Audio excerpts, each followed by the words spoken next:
religion has nothing to do with one's spirituality. It's from a Latin word to tie together, religio, bind people together in one organization, and that's like a corporate idea. But spiritu, breath, right, within all of us. And my spirituality is strengthened. It had to in order to survive this. I would say politically, I've become a lot more radical in that I realize that we have to continually recreate our conditions because it's like anything, yesterday's revolution is today's conservative regime, right? We have to move like nature. Sun Tzu in The Art of War says that there are only two constants in the universe is conflict and change. And we have to change with that, not our substance, our principles, but the way we live them out every day. It has to evolve and change like nature does all the time. So I become, there's not enough time to go into all that, but I do talk about that in a lot of my books, which, like I said, you can see on Amazon.com. Tracy wants to know, Kevin, how on earth can those in the royal family go to sleep at night knowing what their bloodline has got up to in the past and just turn a blind eye? Well, they're not doing anything we all don't do. I mean, we all shut out nasty things. We know that we could be, when I say to people, come on, we're going to go occupy this church, they say, no, I don't know, I might get arrested. Well, then how can they live with themselves that night knowing they haven't done anything, and as a result, children are going to die? So we all accommodate. That's the tyranny of being abnormal, in that it allows us to live alongside evil. So I think we all do it. It's easy to point fingers. If you were in the Buckingham Palace, how would you be living? If you were put in that situation, would you act any different? I mean, I think we need to start with ourselves and say, what are we doing? How can we live a more virtuous and real life where we take action, we don't just talk, right? It starts with ourselves, yes. Do you have any views on Vigano? How do you pronounce that? Vigano. Oh, he's the Archbishop, right? Yeah. It's like saying, are there good and bad Nazis? I mean, yeah, we're there. Yeah, sure. That's why I don't like Schindler's List, that movie at all, because the good Nazis saved all these poor people. So I don't have a view on him, because who knows who he is. He's arguing a reform agenda, which I don't think is possible in an institution as deeply, fundamentally corrupt and anti-Christ as the Vatican. I think if people are genuine, they'll get out. Does the Vatican have a telescope named Lucifer? I hear so. I hear that they do that. They do have a Vatican Observatory in, is it Arizona or New Mexico? Somewhere in the Southwest. And what's interesting is it's connected to a lot of disappearances. That part of the state where the observatory is located, there's more children go missing than anywhere in America. And I know from social workers who go on down and try to investigate and get stopped and arrested for doing so, that the Anasazi, or what we call the Apache people, in their traditions say that a window opened in the sky many centuries ago and dragons came through the opening, which is interesting. And then these disappearances all connected to that. So, surmise what you will out of that, but I think it needs more investigating for sure, that area. Mark wants to know what you think of Mother Teresa and whether she is a saint. I never met her. How would I know? But I do know that she did accept money from the Duvalier dictatorship in Haiti. She was an extremely kind of reactionary attitude, a lot of things. She said that women who have abortion should be killed. I mean, the media like to portray these people as saints. Like, what is a saint anyway? It's somebody who agrees with our point of view and who we have an interest in making superhuman in some way. But that whole idea of saints and that, it's part of the same mindset that I think we need to get around. I know a hell of a lot of people who do the kind of work that she's purported to have done, and they do it every day without any fanfare or anything. There's a lot of virtuous, good people in the world, but you never hear about them. As a matter of fact, my friend Tom House, an Indigenous man, Anishinaabe from Central Canada, said, in our tradition, you never see the leaders because they're too busy serving the people every day. They're the poorest people in the community. They don't worry about themselves. They're just out there helping people.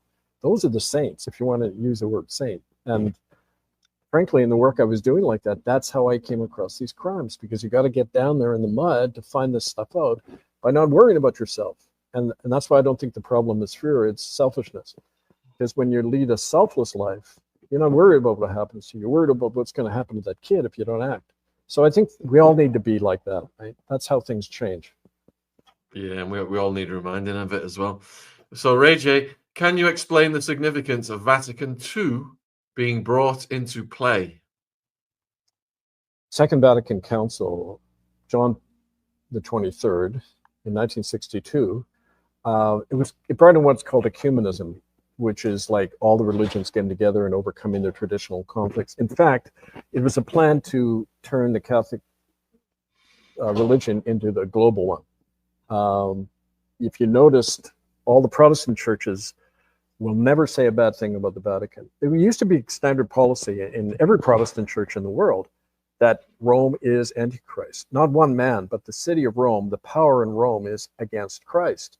Now none of them say it, right? So Vatican II also brought in the policy of crimen solicitanis, saying everybody's got to protect child rapists. Before it applied to priests, after Vatican II, every Catholic in the world had to protect child rapists. So people see it as a progressive thing. I was always taught that in seminary. Oh, let's hear it from Vatican II. They don't use Latin in ceremonies anymore. But the point is, it was part of the kind of globalization or internationalization. Bergoglio, the guy who just died, said he believed in one world religion, the Catholic religion, to which everybody belongs. It's like the global corporate belief system for the global corporatocracy, right? That's the trend. Everything is centralized into one global belief system, and the Catholics want it to be theirs. But the point is that it reflects that bigger phenomena of we don't live in democracies or governments anymore. We live in a corporatocracy, and that's where I begin from, right? Definitely. Does anything change with the Pope passing? Does the status of Pope really hold any significant power anymore? I don't think it ever did. Like I say, it was a figurehead.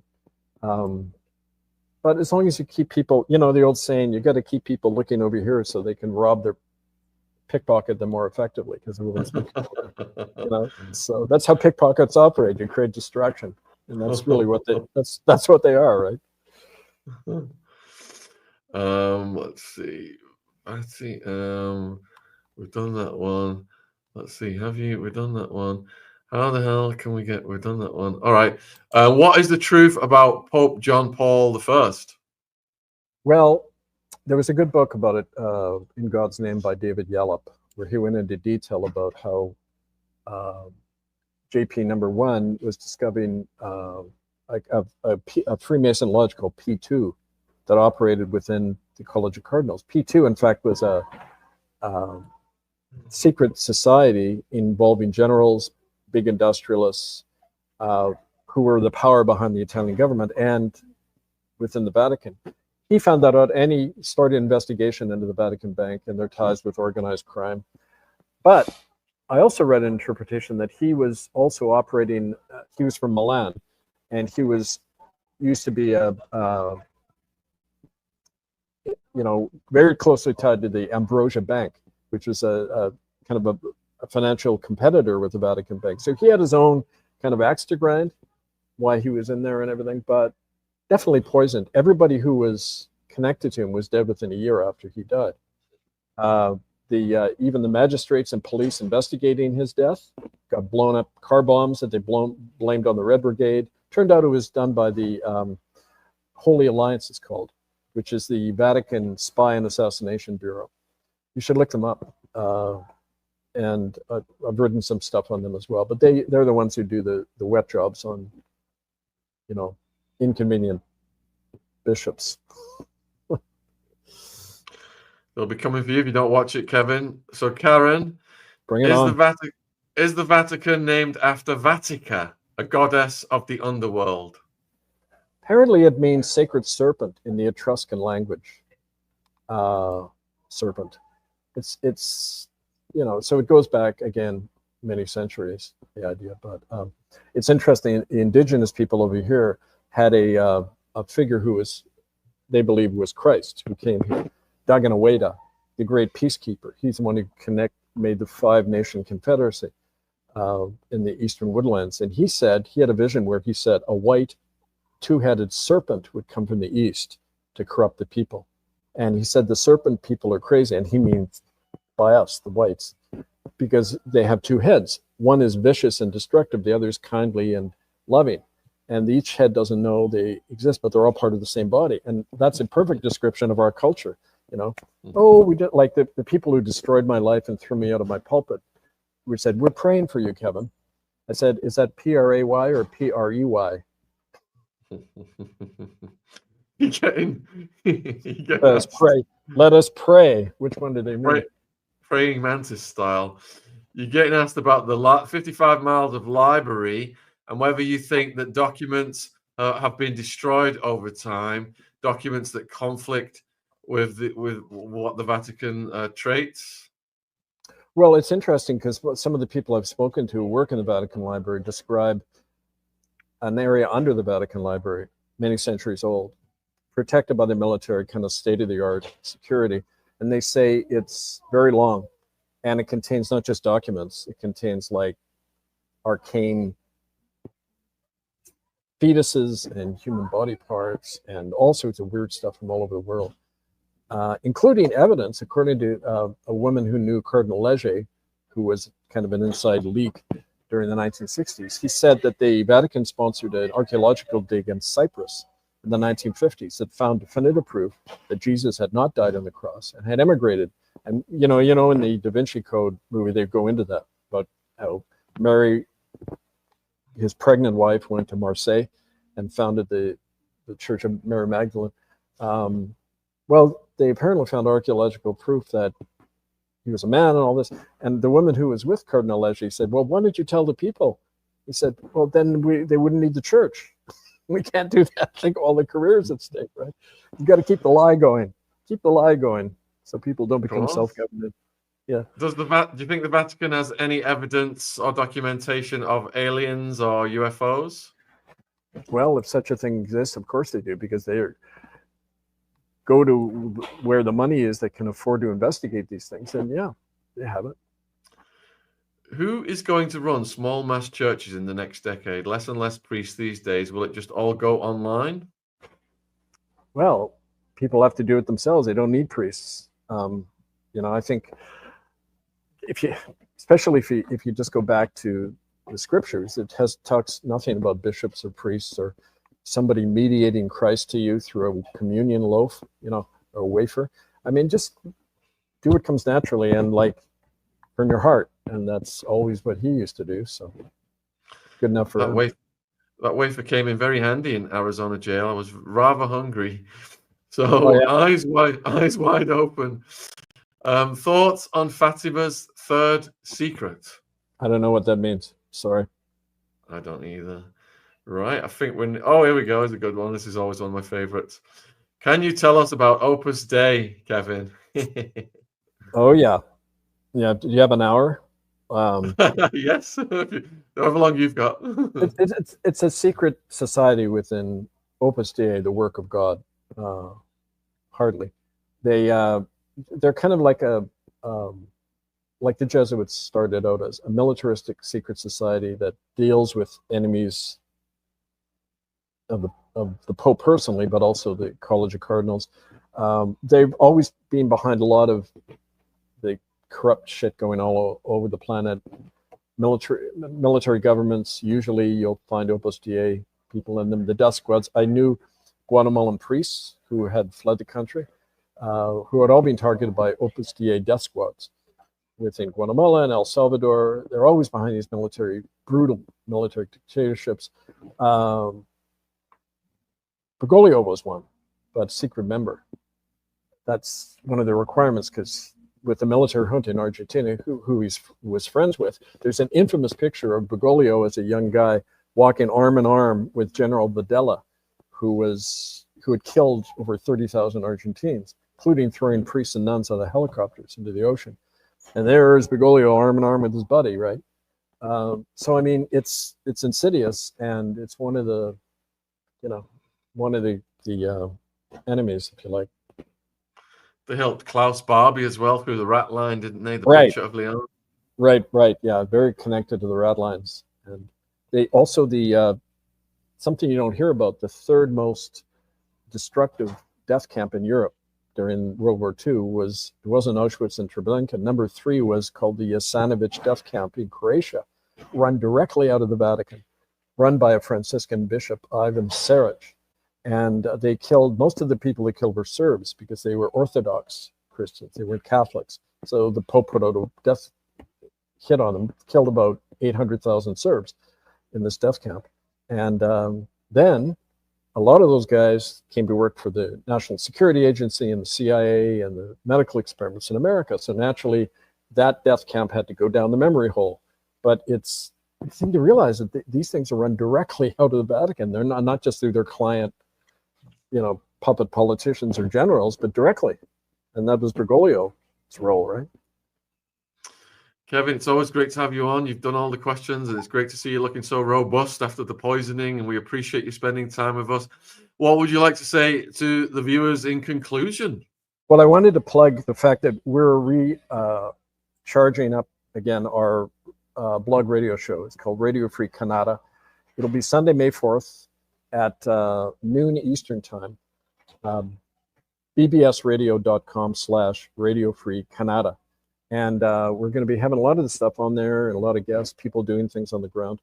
And also just to say to people, I would say 95% of the work I've ever done is now gone off the internet. And it's a constant struggle to remind people about not just these issues and what we did, but how we won, how we forced, Ratzinger out of office. It shows you that it works, but you just can't give up and you can't be afraid.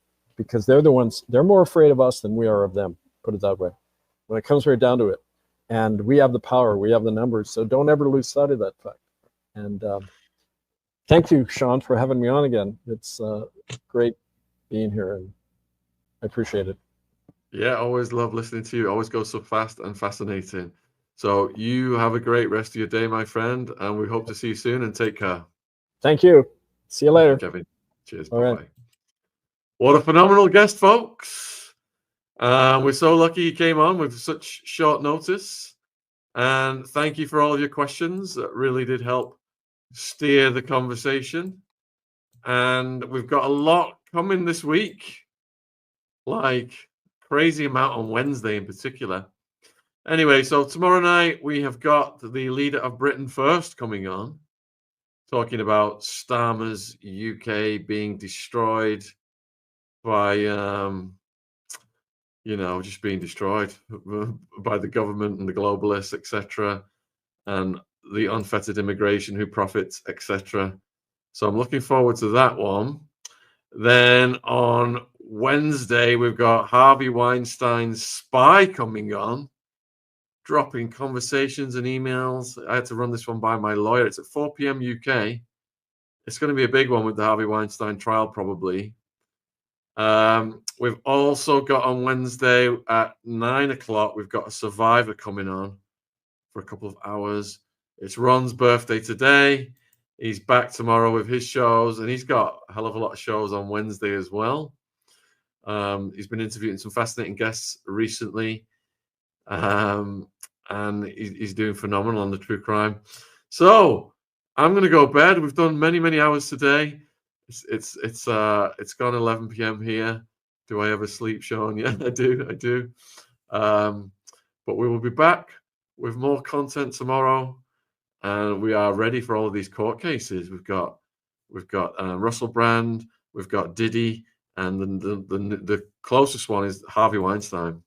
So we're going to be all over that on Wednesday.